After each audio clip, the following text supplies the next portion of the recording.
16, mas além disso, eu vou enviar para a Sara, antes das 8 horas, até as 8 horas da manhã, no dia da prova, e vocês têm até as 23 horas e 59 minutos do dia seguinte, D mais um. Né? Então, por exemplo, a prova de empresarial que eu vou encaminhar no dia 15, até as 8 horas, vocês terão até as 23 horas e 59 minutos do dia 16.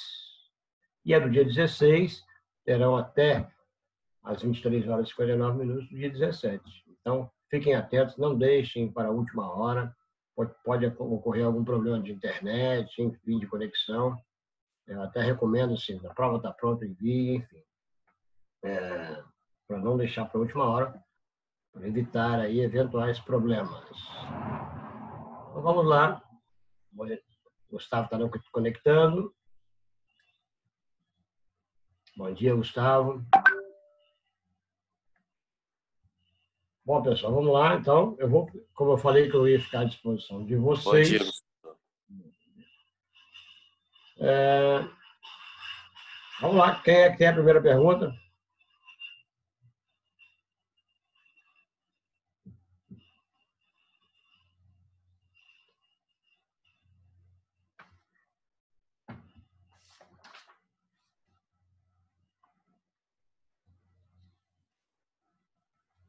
Mas o que é isso? Eu vou ter que arrancar a pergunta de vocês? Vamos lá. Estudamos os 3 modos de aquisição da propriedade. Imóvel. Rua, lembra da rua. Registro, que é a única forma derivada. Acessão, uso capião. Uso capião e acessão. Né? Lembrando que o objeto da uso capião, o que pode ser uso capido?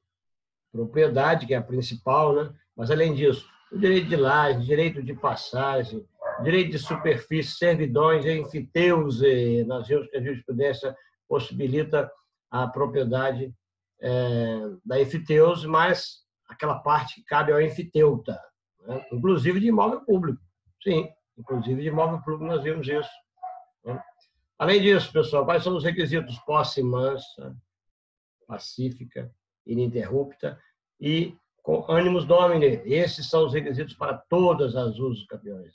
E existem os requisitos específicos. Né? Outro detalhe importante, por exemplo,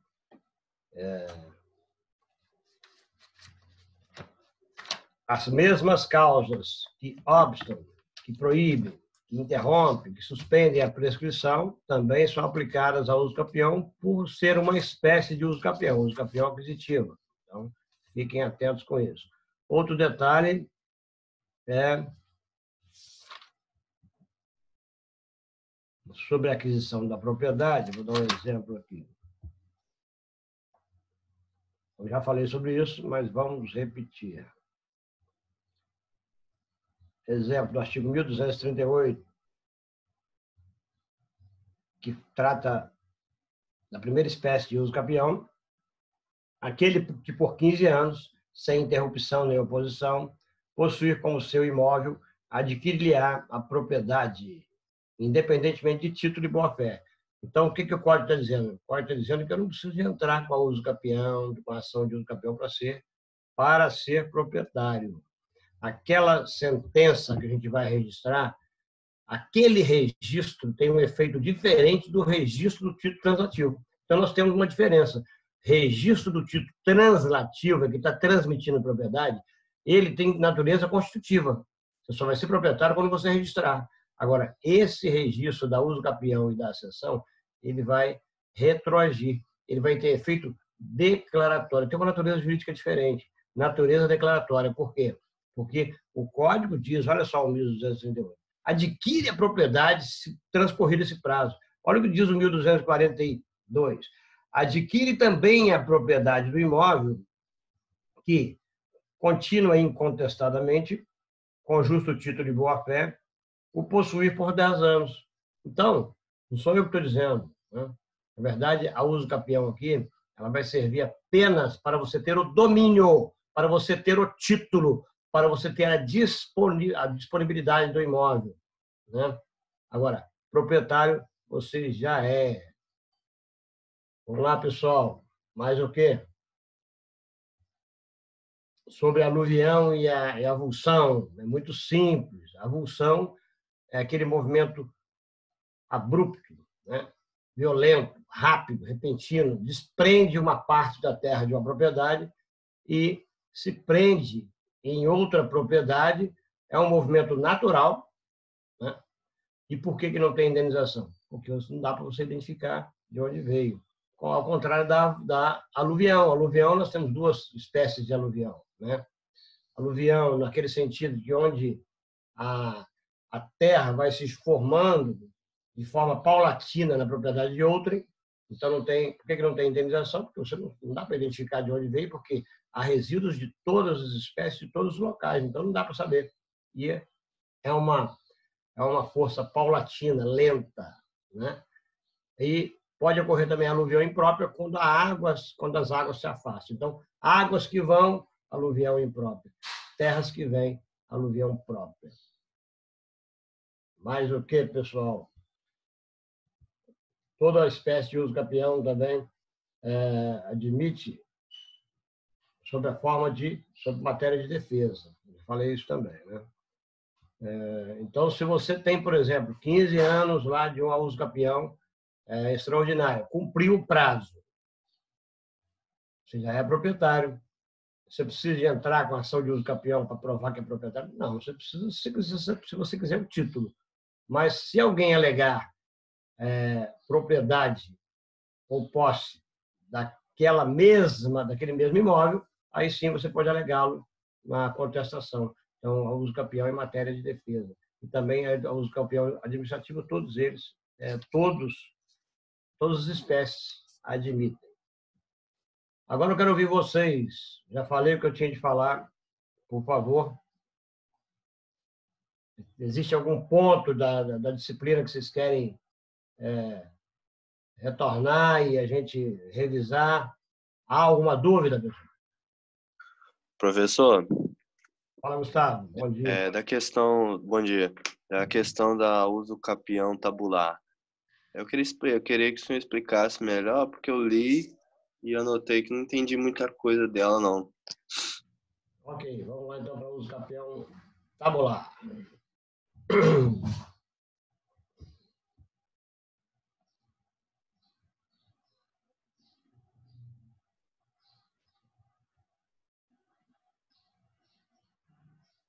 Também chamado de convalescência registral, ou muitos autores já chamam de uso capião de livro. Por quê? Porque o prazo dela, Gustavo, ela finaliza no registro de imóveis.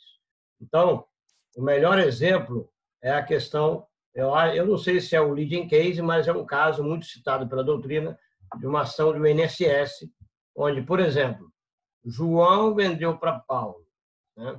E aí o INSS entrou com uma ação de bloqueio do registro, alegando que a certidão negativa dos tributos da Previdência Social ela era inidônea. Então, isso foi feito, foi providenciado a título de, como se fosse a título de arresto processual, foi lá e bloqueou o título. Bloqueando o registro, perdão, não foi o título, bloqueando o registro significa que você não pode dispor da coisa para nada enquanto houver aquele bloqueio. Mas como o bloqueio é uma medida preventiva, uma medida de garantia do juízo, ele não pode ficar de eterno.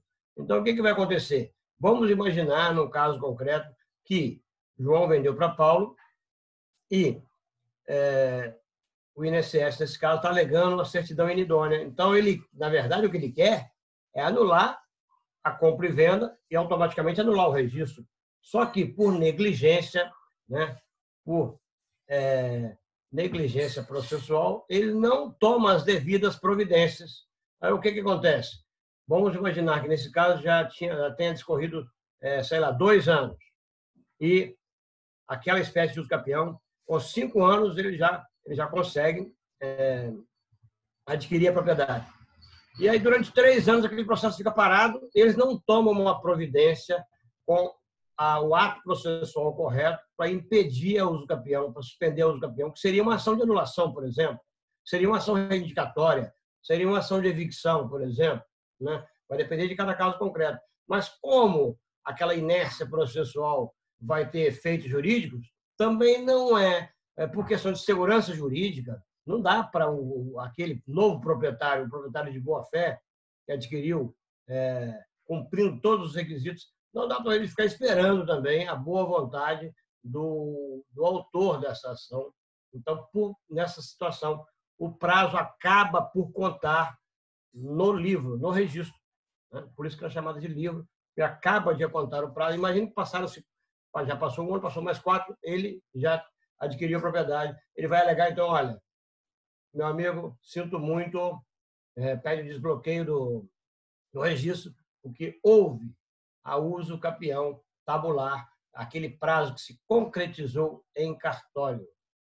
É uma situação excepcional, mas pode ocorrer. Esclarecido, Gustavo?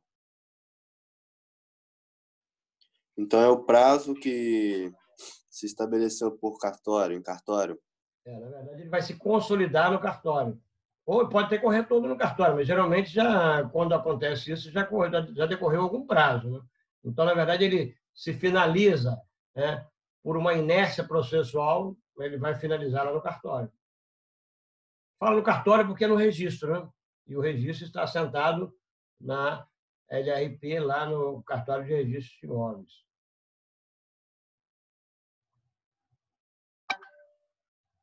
Por isso que ela é chamada de tabular, né? Porque ela ocorre no tabelionato.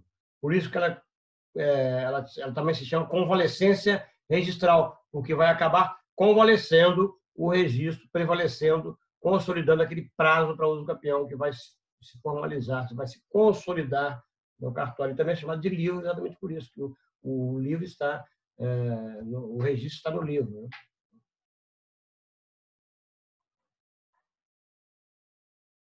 Mais alguém? Por favor. Elias. Diga, Priscila, bom dia. Bom dia. Você pode falar sobre o uso capião conjugal? Sim, uso capião conjugal. Também chamada de uso capião familiar. Né? Ela exige alguns requisitos específicos. O imóvel não pode ser maior do que 250 metros quadrados, né? Tem que ser um único imóvel e pode ser por casamento ou qualquer união, que seja união homoafetiva. Né? Então, se o casal possui um determinado imóvel dentro dessas características, né? E aí um dos cônjuges abandona o lar, e aí por 2 anos, o outro cônjuge ele vai poder usucapiar a meação do cônjuge que abandonou. Então, transcorrido 2 anos, ele já adquiriu pela usucapião conjugal a parte do outro cônjuge. Isso é assim porque veio para resolver muitas situações de abandono de lar, muito mais do que a gente imagina na prática, onde o cônjuge que permaneceu no imóvel, ela ficava sem possibilidade de usucapião ou de resolver a propriedade dele. Por quê? Porque o usucapião não corre entre cônjuges na constância da união ou do casamento. Mas, nesse caso aí, o legislador trouxe uma hipótese para resolver esse impasse com mais rapidez e facilidade. Aliás, é o usucapião com o menor prazo em nosso ordenamento, apenas 2 anos. 2 anos de abandono no outro lar, aquele que ficou no lar vai poder, então, adquirir, na verdade, vai adquirir a meação do outro, porque ele já tem a meação dele. Né? Então, o que ele vai adquirir é a metade do imóvel pertencente àquele que abandonou o lar. No caso, tem que provar o abandono, então. Sim. Qualquer situação no código a gente tem que provar, né? Inclusive, eu uso capião quando você tem justo título ou boa-fé. Agora, se não for justo título e boa-fé, se for sem título, você também tem que provar que tem a posse até naquele determinado, a partir daquele determinado documento. Não é tão simples assim. Você pode provar a posse com prova testemunhal, prova de fotografias, prova de cartas e correspondências, prova de pagamento do IPTU, por exemplo, né? Porque o imposto predial e territorial urbano, você pode pagar mesmo sendo o imóvel não sendo regularizado, né? Por exemplo, o ITR, então, enfim, você pagando a conta de água, de luz, por exemplo, você pode comprovar a posse. Existem indícios probatórios, né?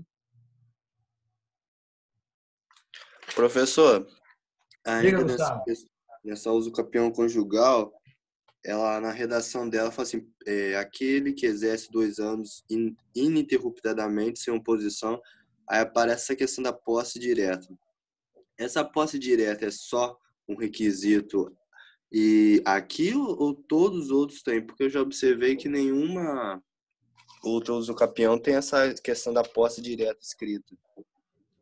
Mas a posse mansa e pacífica e ininterrupta, ela é direta, né? Agora, é claro que determinadas usos capiões, por exemplo, quando ele exige a função social da posse, que seja pro labore, que você utilizou para exploração econômica, né? Ou aquela promoradia. É claro que ali ele tá presumido que é posse direta.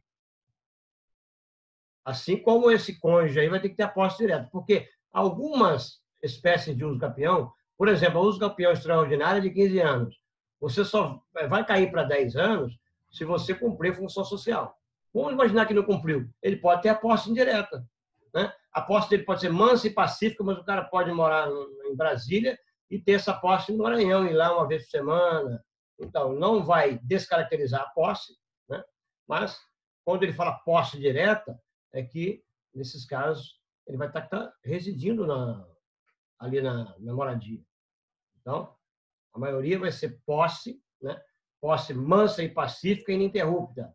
Agora, alguns casos vai exigir efetivamente essa posse direta. Ele quis dizer aí que ele tem que residir no imóvel, o imóvel tem que servir para a residência dele.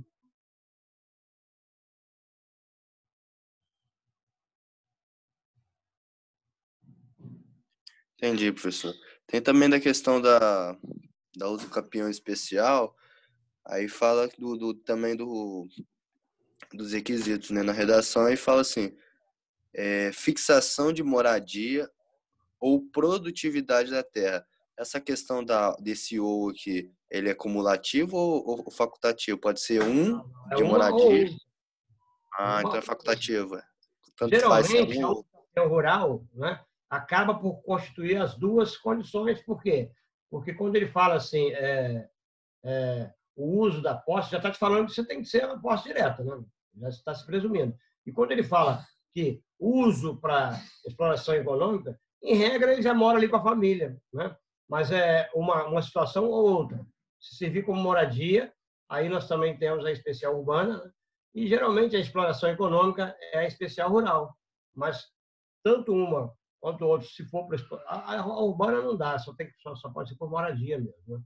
Então, ou uma ou outra vai cumprir a função social, vai cumprir esse requisito especial e vai poder adquirir pela uso capião especial nesses casos específicos.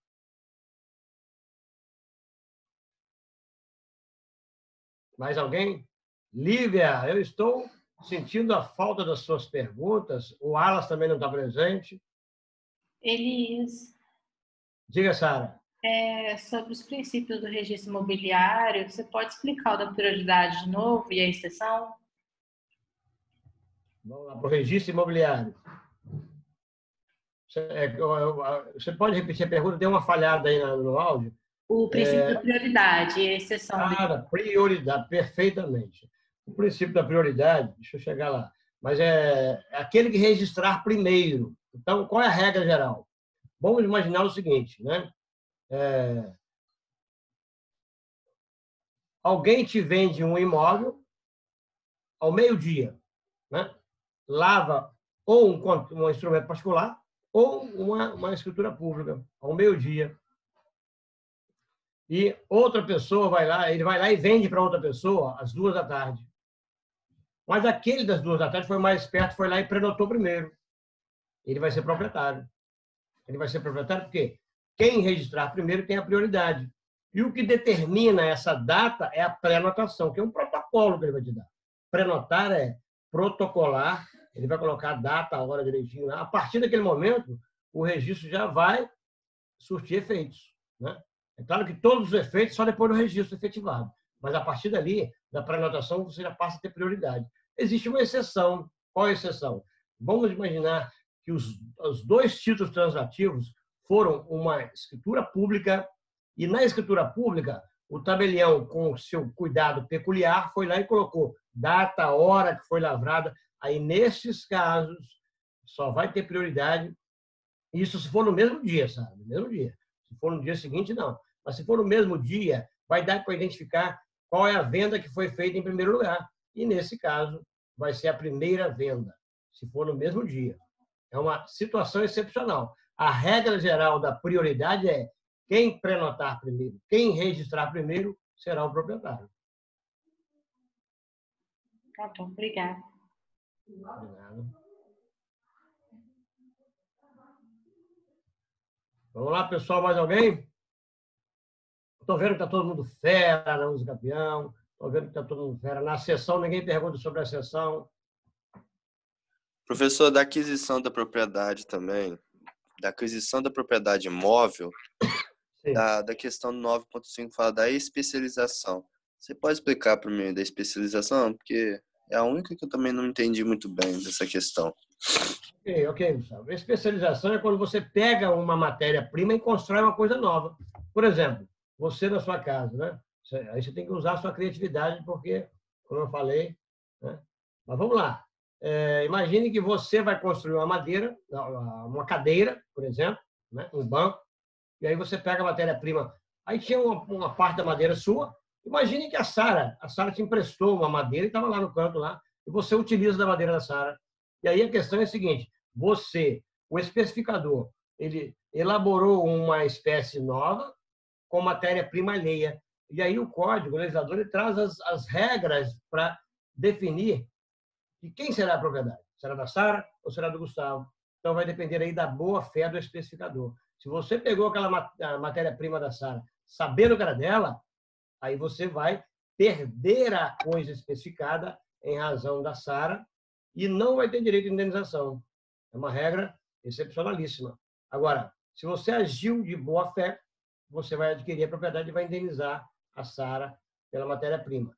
Agora, existe uma hipótese excepcional também que o Código traz, uma exceção à regra, é quando você faz uma obra nova, mas essa obra é valiosa. Vamos imaginar que você faz agora uma estátua, né?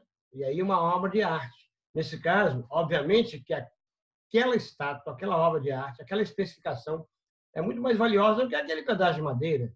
Então, nesse caso, ele privilegia o artista, aquela obra que vai valer manifestamente superior ao valor da matéria-prima. Aí, nesse caso, mesmo de má fé, claro que de boa fé você não vai adquirir a propriedade, agora, mesmo de má fé, você adquire a propriedade indenizando a outra parte. É uma regra especial. É diferente da comistão, adjunção, né? Comistão, adjunção e... Esqueci a terceira hipótese. Espera só um instantinho, vamos lá, é a última, né? É a última. Adjunção, confusão, né? A confusão, mistura de líquidos. Os três efeitos, aliás, os três institutos são regrados de uma só vez. Por quê? Eles têm os mesmos efeitos jurídicos, né? Então, quando você tem uma parte da coisa móvel sua e parte da coisa móvel de outra, e as coisas se misturam, é claro que se houver a má-fé de uma pessoa, ele vai responder. Nós vamos imaginar que houve um fortuito, houve alguma coisa que não foi voluntariamente de nenhum dos dois. Aí o código traz as regras para definir de quem é a propriedade. Pode voltar à condição, a condição antes? Né? A gente pode novamente separar a coisa? Resolvido, né? Ou pode fazer um acordo? Resolvido, né? Agora não tem acordo, as regras legais definem de quem será a propriedade. Aí se aquilo ali, né, dá para você saber que, olha, a minha parte, eu vou chamar de principal, porque, por exemplo, o meu monte de café era muito superior ao seu. Eu tinha aqui 100 balagens de café, 100 sacas de café, sei lá, uma quantidade lá, e o outro só tinha 10.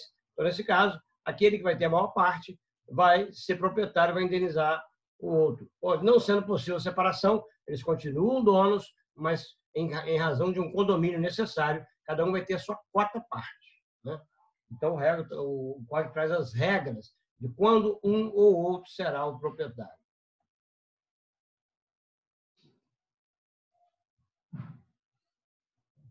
Respondido? Nessa parte da matéria aí, o erro é só na palavra mesmo, né? E nos artigos. Não tem mais nada no comissão. Exatamente. O erro é da palavra e o artigo é o 1316, que eu falei com vocês, que também tem uma impropriedade, quando ele menciona... 34, acho.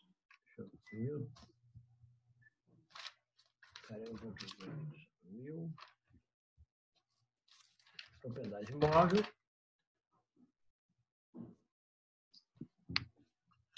Um minuto só, por favor. Direito de construir, não. Direito de vizinhança. 1274. Isso aí, perfeito. Você tinha falado, né? Quando ele fala o seguinte: em caso de especificação, aplica-se a regra da especificação, mas ele não quis dizer isso. Aliás, ele quis dizer, mas não disse. Ele mencionou os artigos diferentes. Então, caso um desses três institutos produza uma espécie nova, vamos imaginar que a barra de ouro se juntou a outro metal aí, se formou uma estátua, sei lá, uma espécie nova, né? Vai se aplicar. Então, nesse caso, vai se aplicar as regras do 1269 e 1271. E aí ele menciona os artigos anteriores que referem-se ao próprio Instituto. Então, assim, é fácil presumir que ele não disse nada. Porque se você aplicar os mesmos artigos do 1272 e o 1273, conforme ele recomenda, ele está chovendo no molhado. Porque são as regras do próprio Instituto. Tá, é só trocar mesmo, então, só para não ter confusão. É só para não ter confusão, exatamente.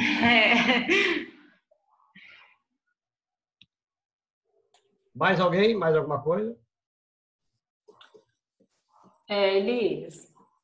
Diga, Priscila. Eu queria que você falasse sobre o princípio da territorialidade de novo. Perfeito. Vamos lá no registro. O princípio da territorialidade é que você pode lavrar uma escritura pública, ou Priscila, em qualquer lugar no Brasil. Qualquer lugar.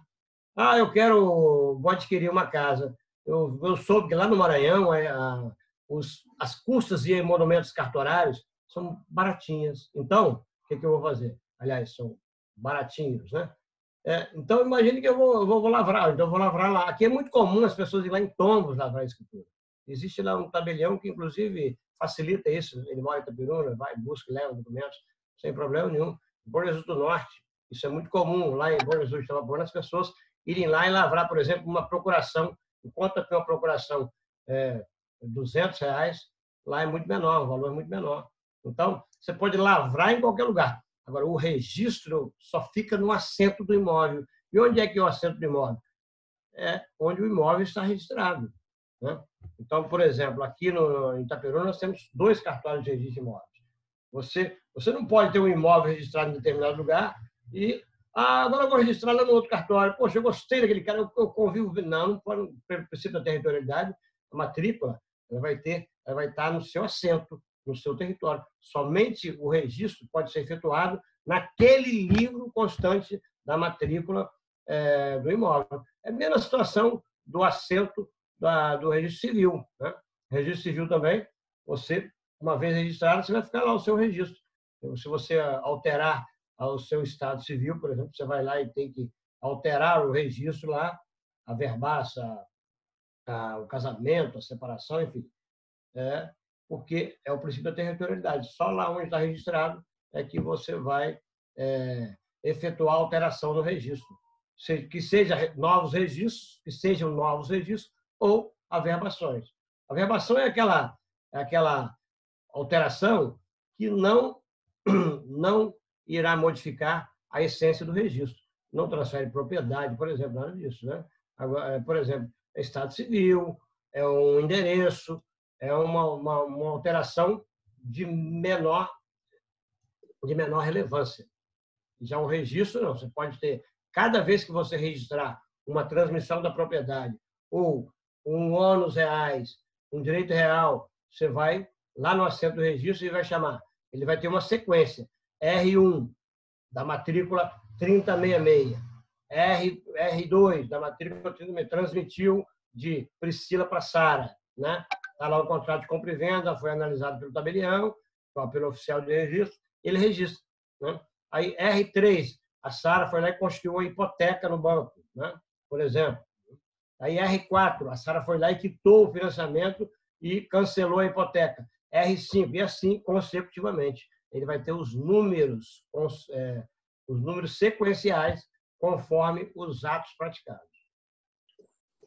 Eli, então o tabelião ele vai consultar o registro na hora de fazer a escritura? O oficial de registro, perdão. Né? Aquela lei dos cartórios que eu passei para vocês, ela estabelece as funções de cada um. Existem as funções do tabelionato e as funções do oficial de registro. Nesse caso aí, o oficial de registro. Ele analisa o registro anterior para quê? Ele vai analisar o registro anterior para ver se é realmente a Priscila que é a proprietária, porque agora ela é alienante. Então, se ela está alienando para a Sara, se ela está vendendo para a Sara, ele vai analisar, não, ele é proprietário? Ela é proprietária? É. Então, tudo bem. Aí, a partir daí, ele começa a analisar o título transativo. Essa escritura, ela cumpre todos os requisitos? Não, aqui está faltando aqui, faltando um documento. Por exemplo, ela colocou aqui que ela é separada, ela não juntou aqui a certidão de casamento com a verbação da separação, por exemplo. Né? Ou então ela disse que é casada pela comunhão universal e não anexou aqui o pacto antinupcial, por exemplo. Né? Então, ele pode fazer exigências e aí ele dá um prazo de 30 dias para a outra parte cumprir.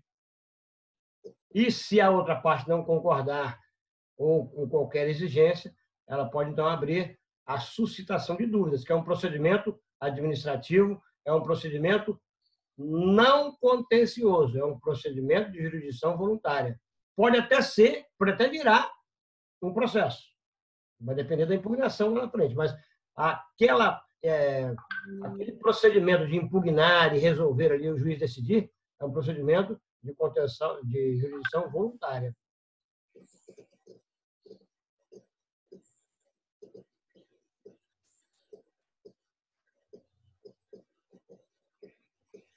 Diga, Priscila. Entendi. Ok. Mais alguém? Mais algum problema? Mais alguma dúvida?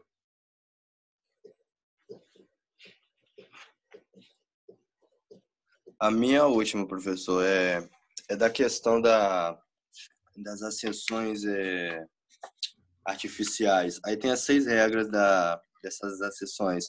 Queria que você explicasse a 5ª regra, que é a do décuplo. Sim. A 5ª regra. Vamos lá, então, peraí.